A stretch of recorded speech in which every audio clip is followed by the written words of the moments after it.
नमस्कार दोस्तों। मुझे आज बड़ा खुशी हुई। आप सभी लोग मेरे साथ लगातार जुड़े हुए हैं, बने हुए हैं। तो आज मेरा खुद 5 जुलाई है और मेरा आज जन्मदिन भी है, क्योंकि मैं अब 31 वर्ष का हो गया हूँ। और बड़ा मैं खुशनसीब हूँ कि मैं अपने पहाड़ में, जो मेरी मातृभूमि है, जो हमारी पैतृक भूमि है, पितृभूमि है, वहाँ अपनी सेवाएं दे पा रहा हूँ। एक लंबा समय, एक लंबा स्ट्रगल मेरे जीवन में भी रहा है। और तमाम अनेक प्रयासों के बाद, अनेक परीक्षाओं में 1 या 2 नंबर से फेल होने के बाद, चाहे वो एसएसडी हो, एसएसबी हो, सीडीएस की, चाहे यूपीएससी के, यूकेपीएससी के पीसीएस, लोअर पीसीएस के मेंस हों, अनेक बार 1 या 2 नंबर से फेल होने के उपरांत फाइनली मेरी जिंदगी में मेरे लिए एक नौकरी लिखी थी, जो अध्यापक की थी। और इसके लिए भी काफी संघर्ष और स्ट्रगल हमें करना पड़ा। और फिलहाल मैं बड़ा अपने आप को लकी मानता हूँ कि मैं पहाड़ में वापस अपनी जॉब लेकर के आया हूँ। इन पहाड़ों से, जिन पहाड़ों में बड़ी संख्या में पलायन हो गया, बड़ी संख्या में लोग इन पहाड़ों को छोड़कर चले गए, यहाँ आबादी नहीं है। उसकी मूल वजह यहाँ के संसाधन है। यहाँ सुख सुविधाएं उतनी नहीं है जितनी मैदानी क्षेत्र में है। जनसंख्या विहीन ये पहाड़ होता जा रहा है। और सबसे बड़ी समस्या पहाड़ को छोड़ने की लोगों की है, यहाँ के लिए रोजगार उपलब्ध न होना। आदमी रोजगार की तलाश में ही पहाड़ का पलायन कर रहा है। और मैं इसीलिए अपने आप को खुशनसीब भी मानता हूँ, क्योंकि ईश्वर ने मुझे पहाड़ भेजा ही रोजगार के लिए है। यानी अब मुझे यहाँ पर खुद रोजगार मिला है।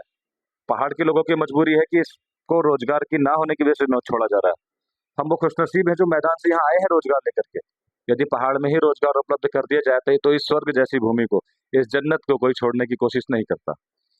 इसलिए मैंने खुद कहा कि हम बड़े खुशनसीब हैं। और अपने जीवन काल के इस 31वें वर्ष में, अब क्योंकि मैदानी क्षेत्र में जब हम जाते हैं तो बहुत ज्यादा संख्या में गर्मी और ग्लोबल वार्मिंग जैसे खतरों को हम महसूस कर रहे हैं। अगर आज 50 डिग्री सेल्सियस तापमान वहाँ हो गया है, तो कल्पना करिए 4 या 5 साल के बाद, जैसे आज जनपदों में भी उधम सिंह नगर या हरिद्वार लेने की होड़ होगी, लेकिन आप कल्पना करिए 4-5 साल बाद इन क्षेत्रों में रहना कितना मुश्किल होगा।